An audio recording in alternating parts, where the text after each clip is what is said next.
Striking tropics on the 17th of July 2025, a new tropical storm with the name Wipha has formed in the Western Pacific Ocean, and it's now approaching Luzon at the moment. Elsewhere, 01S has formed in the Southwest Indian Ocean, currently maintaining an intensity of a low-end tropical storm. Now, it is not expected to affect any land in the near future, so we wouldn't really be talking about it today, and we will focus on tropical storm Wipha. Currently has winds of 40 miles per hour and a minimum pressure of 990 millibars. Moving northwestwards at around 20 kilometers per hour, and it's located around 17.9 degrees north, 123.4 degrees east, which is approximately 460 kilometers to the northeast of Manila. Most meteorological agencies has classified it as a tropical storm, with the exception of the JTWC, which somehow still believes the system is a no-pressure area of interest, but we believe they're just lagging behind, and they probably will upgrade it to a tropical storm or depression later today. So typhoon signal number 2 is affecting mostly the Cordillera, Ilocos and Cagayan Valley regions in northern Luzon. I apologize if I have mispronounced that, and signal number 1 is raised over parts of northern and central Luzon, including other parts of the province we just mentioned above.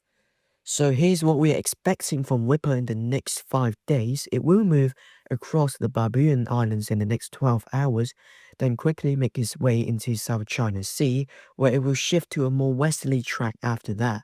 Under a more favorable condition, the speed of its intensification will increase, and we're expecting it to peak as a mid-range Category 1 typhoon, with winds probably up to 85 miles per hour before it makes landfall in the southwestern Guangdong province, possibly around the area at the Pearl River Delta, where big cities like Hong Kong, Macau is located. So we could see authorities there issuing typhoon warnings pretty soon, and other parts of China as well. Sea surface temperature is expected to drop slightly in the next 1 to 2 days, dropping to around 29 degrees for parts of the South China Sea where Wipha is likely to move across. Bit warmer back to 30 degrees near the coastline of the Guangdong province, which should favor it to intensify quicker as it approaches land later this weekend. Wind shear wise, looking pretty decent at the moment, at a low level of 10 to 15 knots, and a similar level inside the South China Sea, which is going to favor it to organize itself and further develop into a stronger tropical cyclone, because at this very moment it is still a very large and messy tropical storm that needs a bit more structure. So Meteorological Agency has a pretty low disagreement on the track of this system, most of them expecting it to move across South China Sea in the next 24 hours, then a landfall in the southwestern part of the Guangdong province in the next 48 hours. Computer models still have some disagreement on whereabout in Guangdong this system is going to make a landfall on. This is related to the high pressure area that dominates the Western Pacific Ocean is weakening more than expected recently, which could lead to Wipha's track more towards the north and east in the next couple of days. Hence why members of the models are alternating their tracks a bit more recently. Intensity-wise, this EZNS model are appearing to kind of underestimating, because over half of the members are only expecting a high-end tropical storm, which is quite surprising based on the condition in the South China Sea would probably allow it to develop a bit more than that.